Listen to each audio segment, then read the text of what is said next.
નમામીશમીશાન નિર્વાણ રૂપમ વિભુમ વ્યાપકમ બ્રહ્મ વેદ સ્વરૂપમ નિજમ નિર્ગુણમ નિર્વિકલ્પમ નિરીહમ ચિદાકાશમાકાશવાસમ ભજેહમ.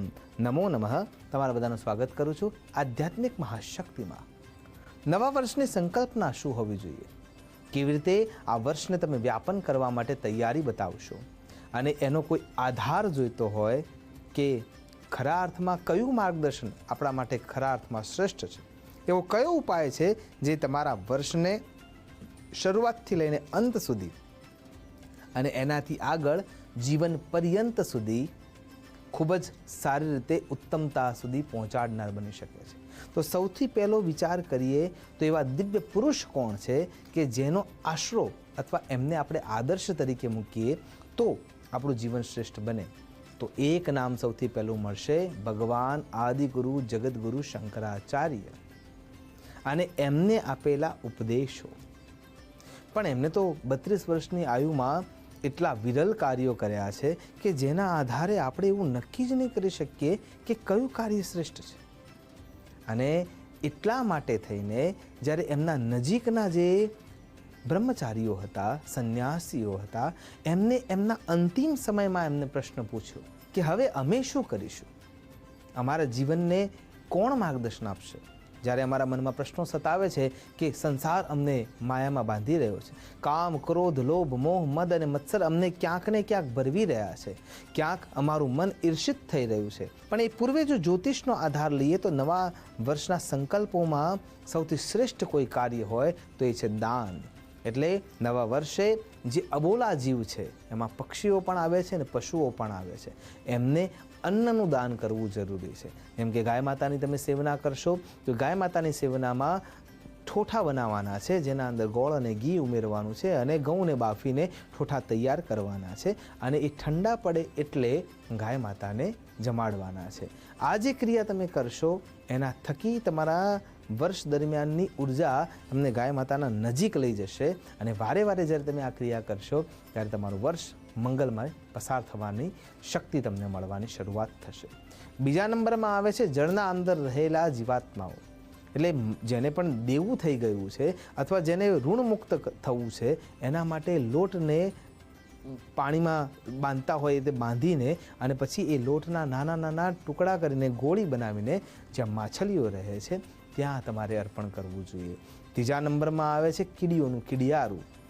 બાજરીનો લોટ અને ખાંડ આ બંને એકત્ર કરી અને જે જગ્યાએ કીડીઓએ ઘર બનાવ્યું છે, એટલે કે નગરા પૂરવાની જે વ્યવસ્થા છે, એ નગરા બનાવ્યા છે, ત્યાં જઈને તમારે એ લોટ અને ખાંડ પધરાવી દેવાની છે અને એના થકી જ્યારે એ જમશે તો એમાંથી પણ તમારું દેવું તમને ઓછું કરી આપશે અને તમારું વર્ષનું જે શક્તિવંતતા છે, ઉર્જાવંતતા છે, જ્ઞાનવંતતા છે, તેજોમયતા છે અને તમારા અંદર રહેલો જે આત્મવિશ્વાસ છે એને પ્રબળ કરવામાં તમને મદદગાર થશે. ત્યારબાદ તમે ગાય માતાને અથવા અન્ય જીવાત્માઓને આપ્યું. જળચર જે જીવાત્માઓ છે એના માટેની વ્યવસ્થા તમે સાચવી અને સૂક્ષ્મથી સૂક્ષ્મ જીવો છે એના માટે પણ તમે વ્યવસ્થા સાચવી. ત્યારબાદ જે ચોથો સંકલ્પ છે એ સુયોગ્ય બેક્ટેરિયા માટે પણ વિચારવું રહ્યું. અને એટલા માટે વર્ષ દરમિયાન જ્યારે જ્યારે તમારો જન્મદિવસ આવતો હોય ત્યારે ત્યારે યજ્ઞનું આયોજન કરવું જોઈએ, માર્કંડેય પૂજનનું આયોજન કરવું જોઈએ અને માર્કંડેય પૂજન દ્વારા યજ્ઞ થકી તમે એ સૂક્ષ્મ જીવોને પણ ભોજન આપી શકશો. તો જે આદિગુરુ જગદગુરુ શંકરાચાર્યના જે 40 સૂત્રો છે એમાંથી કેવલ 3 સૂત્રોને આપણે આજે વિચાર કરવો જોઈએ. અને એમાં સૌથી પહેલું સૂત્ર છે વેદો નિત્ય મધીયતામ તદુદ્દમ. વેદ તરફ પાછા વળો. અન્ય ફાંટાઓ છે એમાં પણ જ્ઞાન ભરાયેલું જ છે, અગાધ સમુદ્ર છે, પણ એનું જે મૂળ તત્વ છે એ વેદ છે.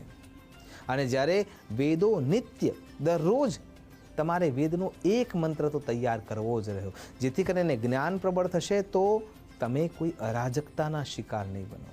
અને બીજા નંબરમાં અંધશ્રદ્ધાથી દૂર રહી શકશો.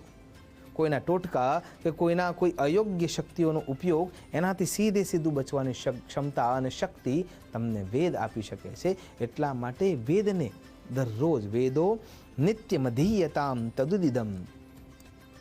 અને એના પછી જે બીજું સૂત્ર છે એ છે વેદે બતાવેલા શાશ્વત નિયમોને પાલિત કરો.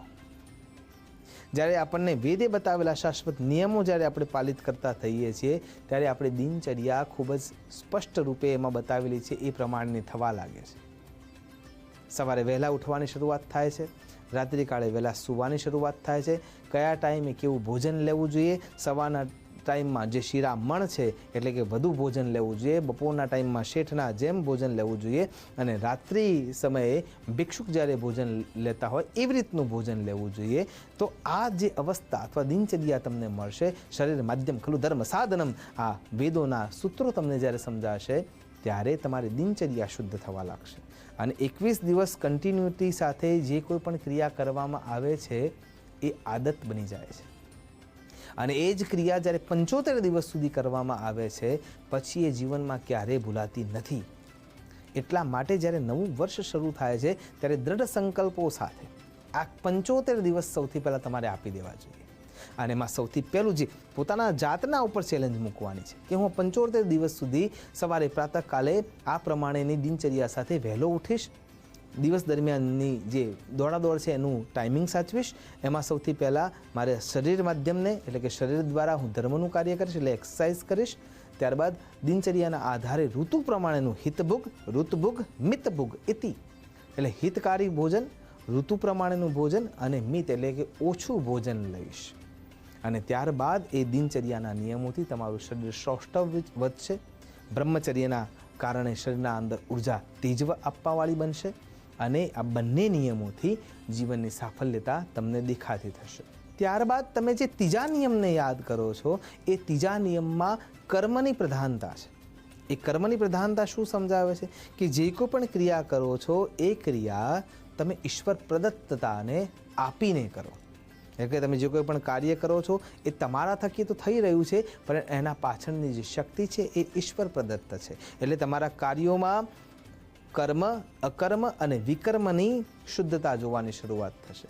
તમે કર્મને બાયફર્કેટ કરી શકશો કે આ કર્મ તમારાથી થાય કે ના થાય અને એ કર્મ સાથે જ્યારે તમે જોડાઓ છો સભાનતા સાથે, કેમ કે તમે ત્યાં ઈશ્વર પ્રદત્તતા આપી રહ્યા છો અને એમાં ઈશ્વર પ્રદત્તતા આપી રહ્યા છો એટલે એક ભાવ તમારા મનમાં સ્થિર થાય છે કે આ હું કરી રહ્યો નથી, મારા થકી ભગવાન થઈ આ ક્રિયા કરાવી રહ્યા છે.